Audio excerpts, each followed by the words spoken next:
Congress party పనిగట్టుకొని గత సంవత్సరం 5 సార్లు కూడా కేటీఆర్ గారి పైన కేసు పెట్టాలి, జైల్లో పెట్టాలని చెప్పి ఇది 6వ ప్రయత్నం. బదనాం చేస్తూ ప్రజలలో తప్పుదో పట్టిస్తూ హామీలు నెరవేర్చడానికి చేతగాక చేయలేని పరిస్థితులలో ఇక కేవలం అబద్ధాలు చెప్పి అధికారంలోకి వచ్చినాం. ఇప్పుడు ఏదే కేసుల మీద నడపాలా అనేటువంటి ఆలోచన తప్ప, తెలంగాణ ప్రతిష్టను దెబ్బతీయడం తప్ప వేరే ఆలోచన లేదు. 10 సంవత్సరాలు కష్టపడి తెలంగాణను ఎక్కడి నుంచి ఎక్కడ తీసుకుపోయినాం. అటు వ్యవసాయం తీసుకున్నా, ఇండస్ట్రీ తీసుకున్నా, తెలంగాణలో అనేక అంశాలపైన 10 సంవత్సరాలు ఒక 100 సార్లైన కేంద్రంలోని అధికారులు, కేంద్ర మంత్రులు హైదరాబాద్కు వచ్చి తెలంగాణ మాదిరిగా మనం కూడా రాష్ట్రాలు చేయాలని చెప్పి అధ్యయనం చేసిపోయినాయి. మరి 10 సంవత్సరాలు అధికారంలో ఉన్నప్పుడు దేశం మోడల్గా ఉండాలి, తెలంగాణ మోడల్గా ఉండాలని అనేక రాష్ట్రాల్లో వాళ్ళ ఎలక్షన్స్లో మేనిఫెస్టోలో కూడా మేము అధికారంలోకి వస్తే తెలంగాణ మాదిరిగా ఇంటింటికి నీళ్ళు ఇస్తాం, తెలంగాణ మాదిరిగా కళ్యాణ లక్ష్మి ఇస్తాం, తెలంగాణ మాదిరిగా అగ్రికల్చర్ డెవలప్ చేస్తాం, రైతు బంధు ఇస్తామని చెప్పుకున్నారు. మరి ఇలా అంతకన్నా బ్రహ్మాండంగా చేస్తామని చెప్పి వచ్చి దాని మీద దృష్టి పెట్టకుండా ఇలా ఫార్ములా ఇది ఎవరికి పడితే వాళ్ళకి ఇవ్వరు. క్రికెట్ ఆడాలన్నా కూడా ఏదో మామూలు స్టేడియంలో రమ్మంటే మామూలు ఐపీఎల్ కూడా రాడు. ప్రపంచంలో కొన్ని దేశాలకు మాత్రమే ఇది పరిమితం. కొన్ని దేశాలు చేస్తుందనే నమ్మకం ఉంటేనే వాళ్ళు వస్తారు. దానివల్ల 700 కోట్ల పైగా ఇండైరెక్ట్గా తెలంగాణకు లాభం జరిగింది. దాదాపు 35,000 మంది వీక్షించిండ్రు.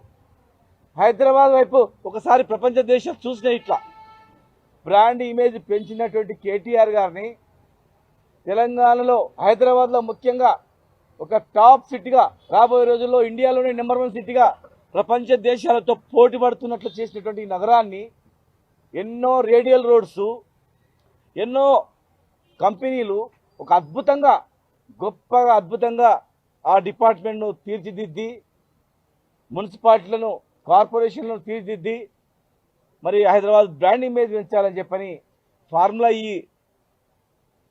ప్రతిష్టాత్మకంగా కష్టపడి తీసుకొస్తే దానిలో అవినీతే లేనటువంటిది, డైరెక్ట్గా డబ్బులున్నాయి, బ్యాంకు ద్వారా ట్రాన్సాక్షన్ అయింది.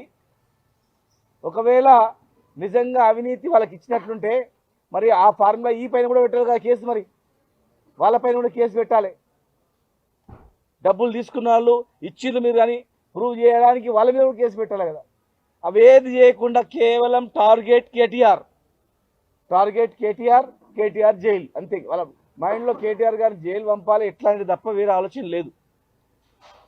ఇలా చాలామంది మాట్లాడుతూ ఉన్నారు. గతంలో ప్రభుత్వంలో ఇక్కడ ఉండి లబ్ధి పొందిన వాళ్ళు కూడా చాలా మాట్లాడుతూ ఉన్నారు. మరి ఆ రోజు ఏం మాట్లాడినరు, ఏ స్థాయి నుంచి ఏ స్థాయికి వచ్చిండ్రు, మరి ఈరోజు ఏం మాట్లాడుతున్నారు?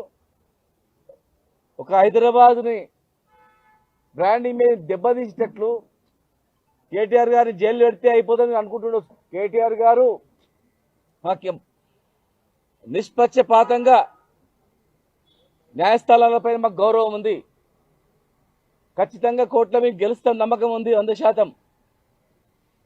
జైల్లో పెట్టినంత మాత్రాన ఇక టీఆర్ఎస్ పని అయిపోయింది ఒక మాట్లాడుతున్నారు. ఇక జైల్లో పెట్టింది అయిపోయిందని. ప్రజల గుండెల్లో మా పార్టీ ఉంది, తెలంగాణ తెచ్చిన పార్టీ. ప్రతి పేద కూలీలో, ప్రతి పేద రైతులో, ప్రతి ఒక్కరిలో ఈ పార్టీ ఉంది. ఈ భూమి ఉన్నంత వరకు ఈ పార్టీ ఉంటుంది. ప్రజలు ఏమనుకుంటున్నారో తెలుసుకోండి. మీరు ప్రజల అభిప్రాయం ఏముందో తెలుసుకోండి. మీరు హామీల మీద దృష్టి పెట్టండి. మేము కష్టపడి తెలంగాణ తెచ్చుకొని ఈ తెలంగాణని ఆగం చేయడానికి కాదు. ఎన్నో ప్రాణాలు పోయినాయి, సంబంధ వర్గాలు పరితపించి కష్టపడి తెచ్చిన తెలంగాణ సంవత్సరంలో మొత్తం ఆగమైపోతుంది.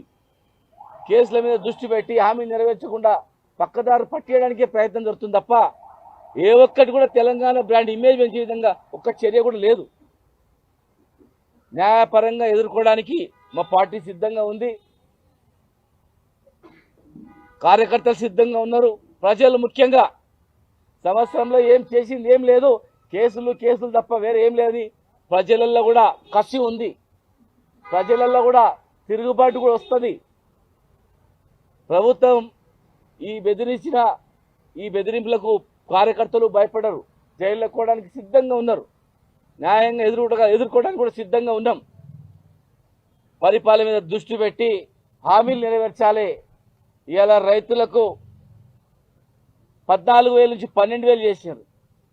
మరి రైతుల సమస్య మీరు పక్కకు పెట్టేసినారు, హామీలు పక్కకు పెట్టి దారి మళ్లించడానికి ఈ అరెస్టులు కేసులు అని చెప్పి ఇలా నడుపుతూ ఉన్నారు.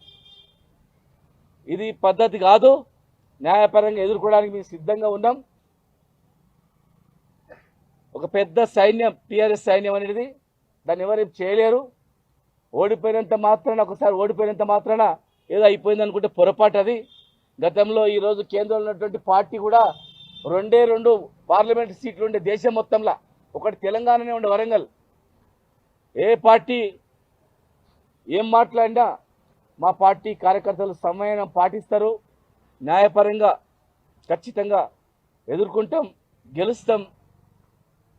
మీరు ఏ భయపెట్టించినా, మీరు ఏం మాట్లాడినా దానికి అన్ని రకాలుగా మేము సిద్ధంగా ఉన్నామని చెప్పి మీ ద్వారా తెలియజేస్తా ఉన్నాం. ఈరోజు కాంగ్రెస్ పార్టీ, బీజేపీ పార్టీ రెండు కలుసుకొని వాళ్ళిద్దరి టార్గెట్ ఒక్కటే, తెలంగాణ రాష్ట్రం తీసుకొచ్చిన పార్టీ మీదే టార్గెట్ పెట్టుకున్నారు. ఈరోజు కేసీఆర్ కుటుంబం మీద బట్టగాల్చి మీదేయాలి, కేటీఆర్ గారిని అరెస్ట్ చేయించాలి అని ఒక పైశాచిక ఆనందంలో ఈ రెండు పార్టీలు ఉన్నాయి. పైశాచిక ఆనందం వేరేం లేదు. రేవంత్ రెడ్డి గారిని నేను సూటిగా అడుగుతున్నాను, దీనికోసమేనా ప్రజలు మిమ్మల్ని ముఖ్యమంత్రి చేసింది? ఈ పరిపాలన కోరుకున్నారా తెలంగాణ ప్రజలు?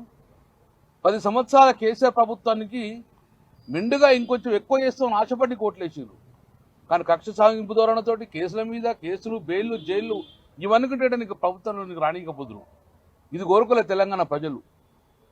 దేశ ప్రజలు మొత్తం కూడా హైదరాబాద్ చూసే పరిస్థితి ఉండే, బ్రాండ్ ఇమేజ్ దెబ్బతీయాలని ప్రయత్నం చేస్తారు. బ్రాండ్ ఇమేజ్ పెంచాలని చెప్పి ఫార్మా ఈ రేసును కేటీఆర్ గారు తీసుకొస్తే దాని మీద మచ్చ పెట్టుకొని తెలంగాణ యొక్క బ్రాండ్ను, హైదరాబాద్ బ్రాండ్ను తగ్గే విధంగా, బ్రాండ్ ఇమేజ్ తగ్గే విధంగా ఈరోజు ప్రభుత్వం చేసింది. ఎవరికి నష్టం ఇది? ఈరోజు టెంపరీగా మీరు ఉంటారు, పోతారు, 5 సంవత్సరాలు ఉంటే పోతారు, కానీ నష్టపోయేది తెలంగాణ ప్రజలు నష్టపోతారు. ఇది కోరుకుంటలేము. కాబట్టి ఈరోజు కరీంనగర్ 23 మంది విషారంతో ఈరోజు పిల్లలు హాస్పిటల్ జాయిన్ అయ్యారు. ఎక్కడ పడితే విషారాలు తింటారు ప్రజలు, పిల్లలు. దాని మీద కాన్సన్ట్రేట్ అయిన హాస్టల్లో ప్రజలు ఇబ్బంది పడుతుండ్రు. కొత్త వేరియస్ వేరియంట్ దాని మీద కాన్సన్ట్రేట్ చేయండి. ఏవైనా కక్ష సాధింపు, జైలు వేయాలి అని ఈ మాట అని మొత్తం తెలంగాణ సమాజం ఒప్పుకుంటారు. మీకు ఇంటెలిజెన్స్ వ్యవస్థ ఏం చెప్తుందో కానీ తెలంగాణ సమాజం మొత్తం ఎట్టి బస్సులో ఈ కక్ష సాధింపు ధోరణిని ఒప్పుకుంటే పరిస్థితి లేదు, తెలుసుకుంటారు కూడా. పొంగులేటి కూడా మాట్లాడుతుండే, పొంగులేటి శ్రీనివాసరెడ్డి గారు కూడా నేనే చేయించిన అన్న విధంగా మాట్లాడుతున్నాడు. సియోలు బాంబులు ఓపెన్ అయినాయి అంటుండు. ఇదే నా కోరుకున్నది, ఇదే నా మీ వ్యక్తిగత కక్షలన్నీ కూడా టీఆర్ఎస్ పార్టీ నుంచి వెళ్ళిపోయిందని మీ వ్యక్తిగత కసంతా కూడా ఈరోజు కేటీఆర్ మీద చూసే ప్రయత్నం చేస్తున్నారు. ఇది కాదు, ప్రజాప్రతినిధులుగా ఇది వివరించిన తీరు ఇది కాదు. చాలా బాధపడుతున్నాం. మేమందరం ప్రజల కోసం పనిచేసిన వ్యక్తులు మేమందరం ఈరోజు చూస్తే చాలా బాధాకరంగా. ఇప్పటికైనా జైల్లో పెడతారు, బెయిల్ వస్తుంది, వేరే ఇష్యూ. కానీ రేపు పొద్దున్న వాట్ ఈస్ ద నెక్స్ట్? ప్రజలకు ఏం సమాధానం చెప్తారు? 6 గ్యారంటీలు అడిగిన కేటీఆర్ మీద 6 సార్లు కేసు పెట్టే ప్రయత్నం చేస్తున్నారు మీరు. ఇది సమాజంలో ఏ ప్రజలను హర్షించే వ్యక్తే కాదు. తెలంగాణ, హైదరాబాద్ బ్రాండ్ ఇమేజ్ మొత్తాన్ని దెబ్బతీసి ఉన్నది. కాబట్టి దీన్ని ఎట్టి పసులో ఈ కక్షం దొన్ని బంద్ చేయాలని చెప్పి మీ ద్వారా కూడా పత్రికా ద్వారా కేంద్రంలో ఉన్న రాహుల్ గాంధీ గారు కూడా వాళ్ళ పార్టీ అధినేత కూడా చెప్తున్నాం. ఇటువంటి వ్యవస్థ మంచిది కాదు, మీ కాంగ్రెస్ పార్టీ కూడా మంచిది కాదని మేము చెప్పడం జరుగుతుంది.